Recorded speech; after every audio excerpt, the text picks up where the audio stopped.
contest has been framed, and the choices are very clear. Kenyans want a political system that is citizen-centered, not one rigged to benefit a few. They want an economic system that seeks prosperity, increases incomes, creates jobs, and eliminates inequality. And they want an end to the culture of deceit, of fraudulent political deal-making, opportunistic configurations, corruption, and state capture in pursuit of selfish gain.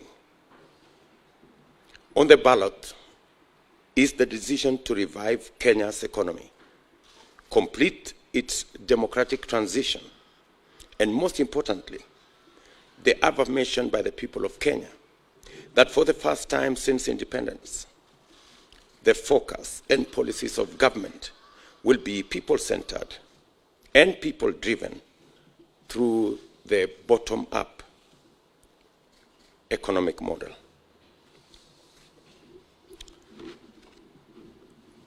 Four days to the general election, however, we are seeing choreographed incidences after our competitors have realized that what they thought this election would be has completely changed and become something else. Our competitors have realized that they have lost this election. And as a result, in panic, they have sponsored all manner of opinion polls. I think there have been maybe 10 opinion polls in the last 2 weeks saying more or less the same thing, meaning they don't even believe in their own lies. That's why they have to repeat them so many times. We don't mind that. They can deceive themselves as much as they want. But we are concerned about a couple of things that are going on in Kenya. We are concerned, and that is why we are here today. We are concerned about meetings that are being organized in dark places to orchestrate disharmony, to orchestrate conflict, and to plan what is not good for Kenya. Recently, the president met people in Nakuru, and the outcome of that meeting is not good for our country. Apart from threats to members of my team who are leaders, what is emerging from those meetings is eventually the leaflets you see. Sometime this week, leaflets were distributed, pamphlets, warning communities. The same old stuff that has taken Kenya through a lot of pain. These leaflets are not innocent. There are people known by the state behind these leaflets. And the intention of these leaflets and pamphlets are to cause panic in the population and to create a situation that will foment citizens fearing to go and vote.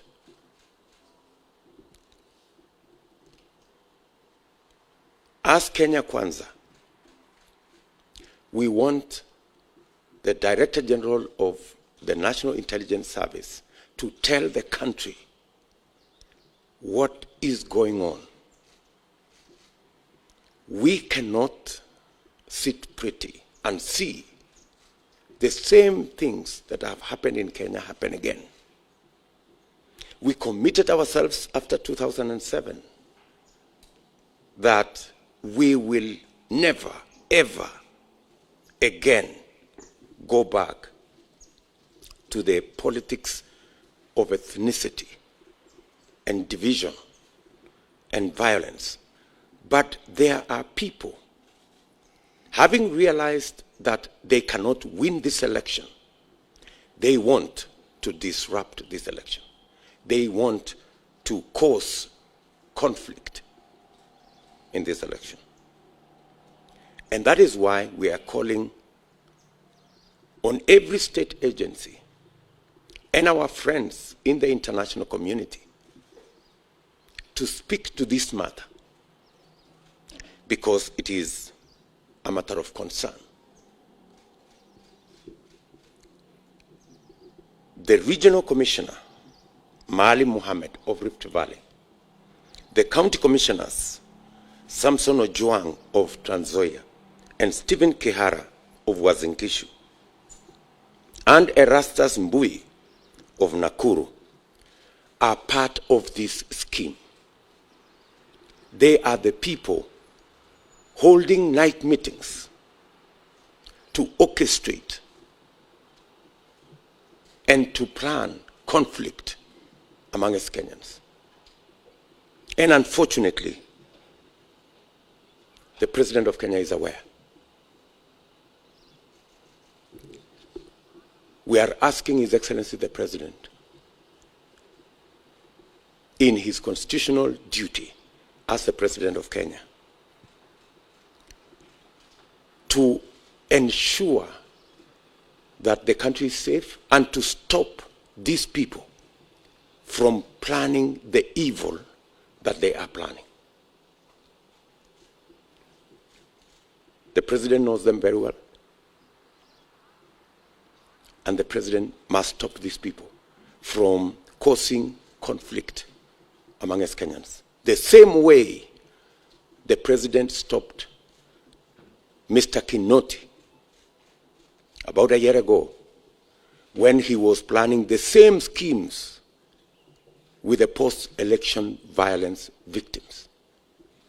The President is very well aware what Mr. Kinoti was planning then.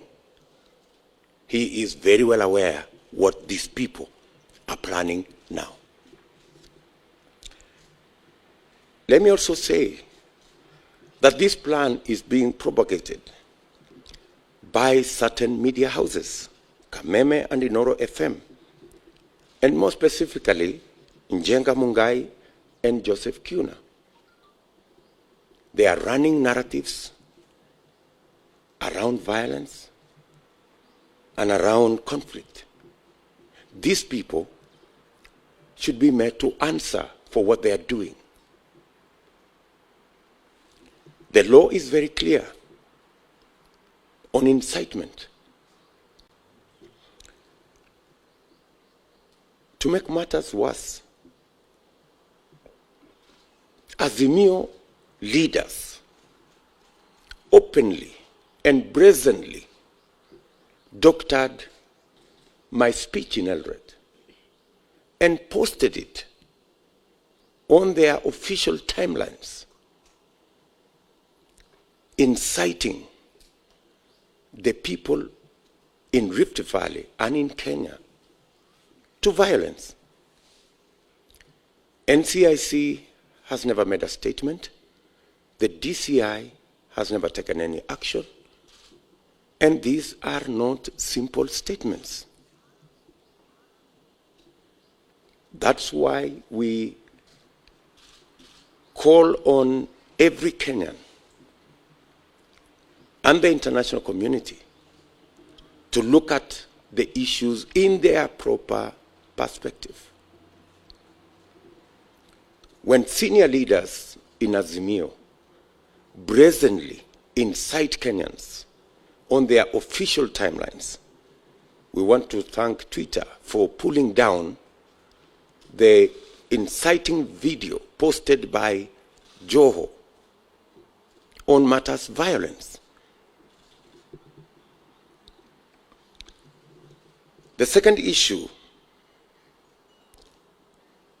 is the issue of use of public officials, chiefs, county commissioners, assistant county commissioners, are being forced with threats and blackmail of loss of their jobs if they don't become Azimio operatives.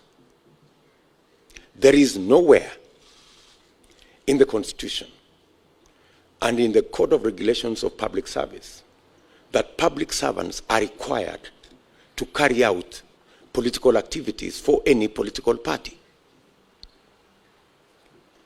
It is our position, indeed it is the position of the Constitution, that public servants serve Kenyans equally, irrespective of their political persuasion or leanings, irrespective of the communities they come from, the religions they profess, or the color of their skin. We want to ask His Excellency the President to instruct the people who are using public officials, actually forcing public officials, including chiefs and their assistants, to carry out illegal activities, recruiting people, buying identity cards from citizens, an activity that is now all over the country. I heard Fred Matiang'i and Karanja Kibicho say that they are meeting chiefs because they work with chiefs and chiefs are their colleagues. These two gentlemen must know there is a shortage of fools in Kenya. Whatever they are telling these chiefs, the chiefs are telling everybody else. They are not meeting the chiefs to discuss security of the country. They are not meeting the chiefs to discuss matters that are in the line of duty of our chiefs. The chiefs are complaining. The assistant chiefs are complaining that they are being forced to manipulate the election, to undermine the election, to sabotage the election through bribery, through intimidation, through orchestrating situations that can cause conflict.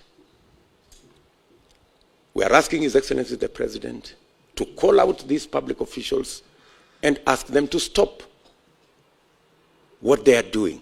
It is against the Public Service Code of Regulations. It is against the law. It's against the Constitution. Public officials are supposed to serve Kenyans in their responsibility and in their course of duty fairly, irrespective of which Kenyan belongs to which side of the political divide. I heard some of them even say that what they are doing today is what they did in 2017. I want to tell them two things. I was part of the Jubilee campaign in 2017. We never engaged the chiefs or public officials in our campaigns. There was no chief like I see today on a campaign lorry campaigning for whatever side of the political divide. This has degenerated to a new law in Kenya.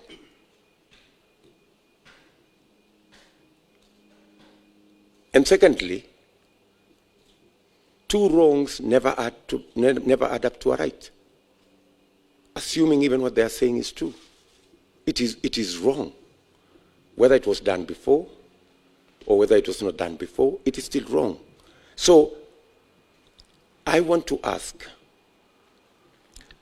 public servants, all public servants in Kenya, to refuse the blackmail and the intimidation that they are being subjected to try and help the failing Azimio campaign. Chiefs, their assistants, members of the public service should know that their jobs are protected by the Constitution. And even if anybody takes action against them for refusing to participate in illegal activity, they can rest assured that their jobs will be safe, because their jobs are secured by the Constitution. Any illegal action taken against any public official for refusing to participate in illegal campaigns will be null and void. And we want to assure all public servants that the Constitution will protect them, and we will protect them to do the right thing. The current recruitment by chiefs of people around polling stations so that they can facilitate the bribery and the undermining and the sabotage of the Constitution must stop. Because Kenyans are looking forward to a free, fair, and democratic election. We want to ask in this meeting all public servants to observe their code of ethics and to stick to their appointment letters, to know that they are the servants of the people of Kenya and to serve all Kenyans equally.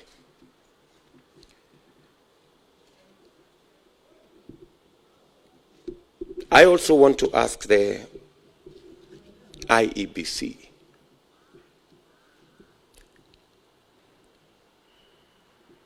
to deal with their mandate in accordance with the provisions of the Constitution. We do not want any favors from IEBC. We want IEBC to do the right thing. We want IEBC to run a transparent, free and fair election. Some of the public officials that we feel are already compromised, we are going to write to the IEBC using the channels that we already have between IEBC and all political parties to raise our concerns on some of the areas that we feel require fine-tuning so that all of us can go into this election and the outcome of this election to be free, fair, and democratic.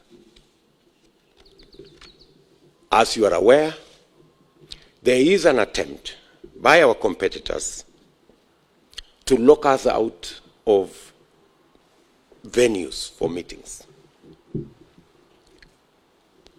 Last week, we were locked out of Buhungu Stadium in Kakamega, but we still held the meeting anyway.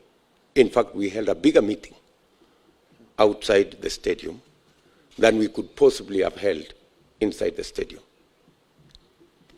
Today, we are supposed to have a meeting in Mombasa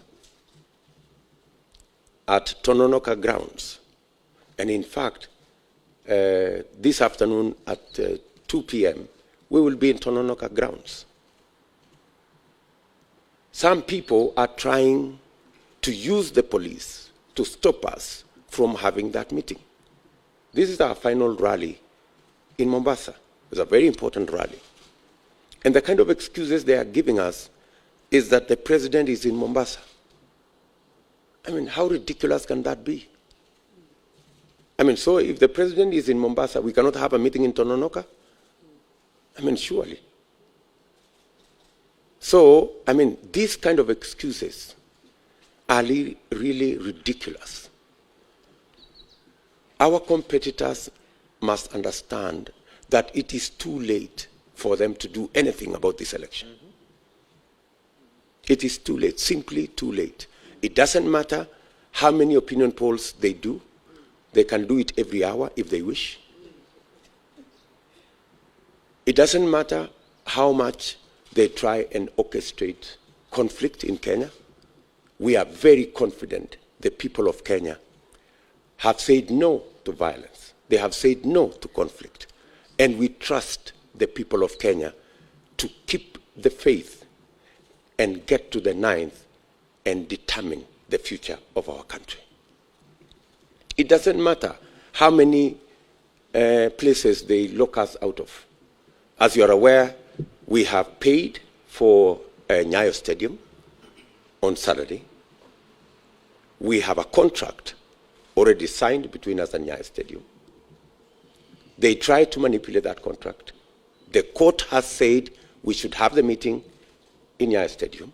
We are preparing to have the meeting in Nyayo Stadium. And if they lock us out of Nyayo Stadium, we will still have a meeting at Nyayo Stadium. The same way we had a meeting in Buhungu Stadium, on the road, wherever. But we're going to have the meeting anyway, because the die is cast.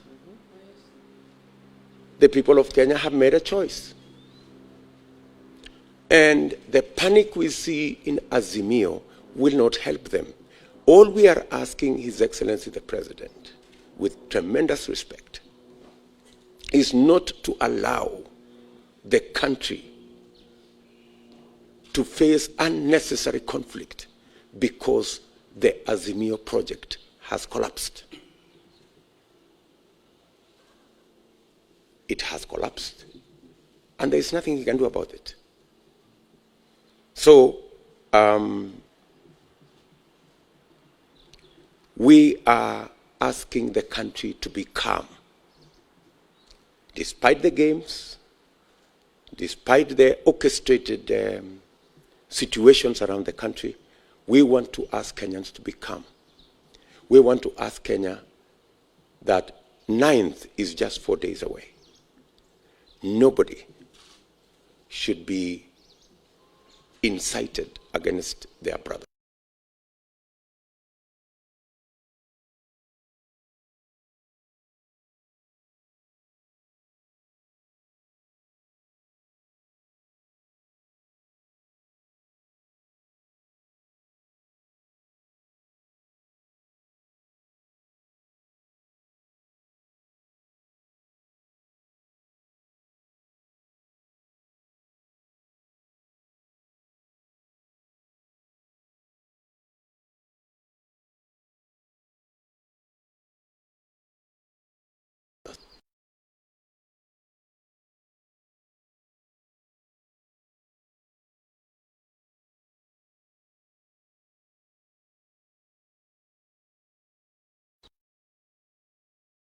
Yes.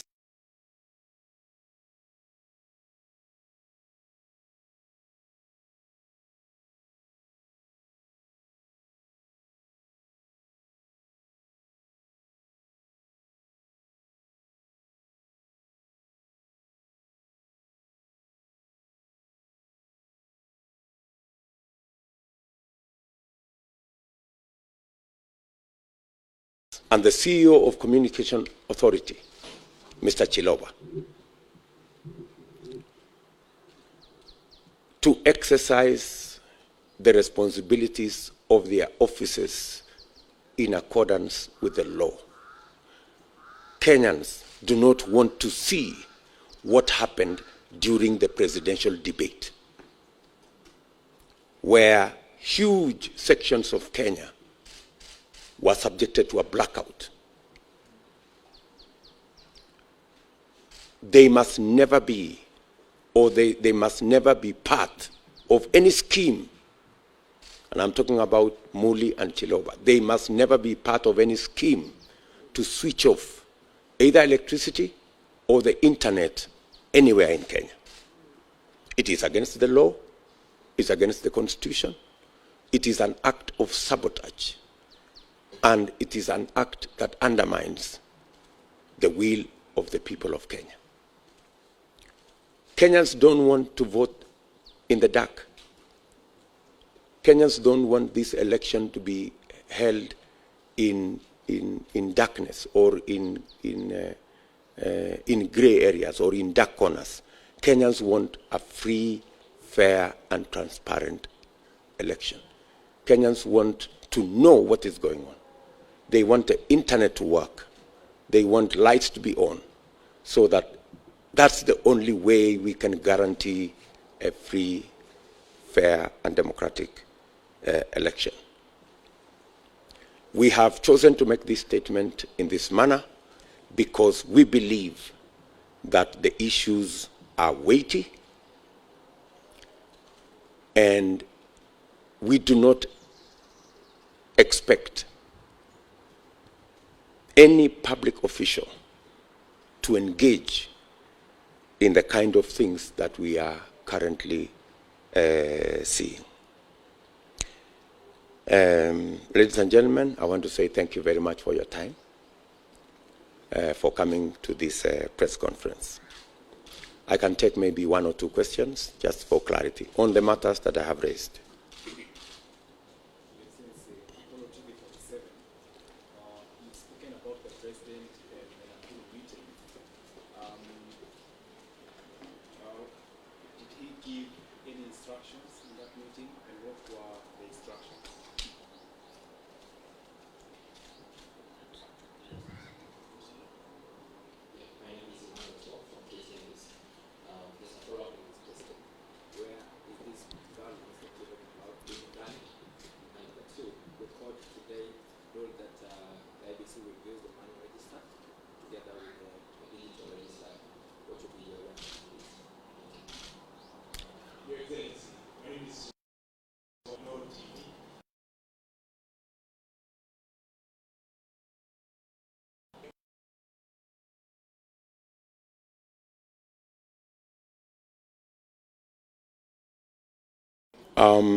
Even as you talk to 3, 4, 5, 10, 15 people, there are people who don't believe in the kind of schemes that are being carried out, whether they are in these meetings of chiefs. Many chiefs are reporting to us that they will not do what they are being asked to do, that they will not engage in voter bribery, that they will not engage in the kind of exercises that they are being asked to do. When you talk about where is this happening, unless you don't live in Kenya, I mean, you've seen where the leaflets are. You know, that is a matter of not me to tell you. Those are matters that are very clear. When you listen to some of the leaders I have mentioned, they are very clear about what they are talking about. And these are leaders that are being hosted all the time by state officials, which means whatever they are doing it with a tacit approval of state officials who should be doing the opposite of what these people are saying. And on matters to do with IEBC is an independent body. So they will carry out their responsibilities and their duties in accordance with the Constitution and directions from the court and other institutions that have the capacity to tell them what to do. So whatever the IEBC, whatever the court has said, the IEBC will deal with it, because I don't work at the IEBC. I think the men and women there have the capacity to deal with the issues around elections and whatever the courts say and whatever other institutions say. Thank you. Finally,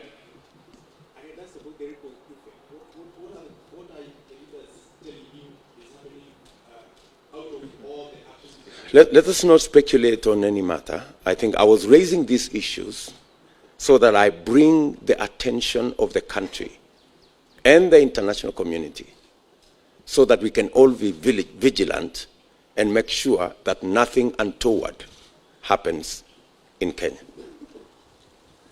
Thank you very much. Asanteni sana.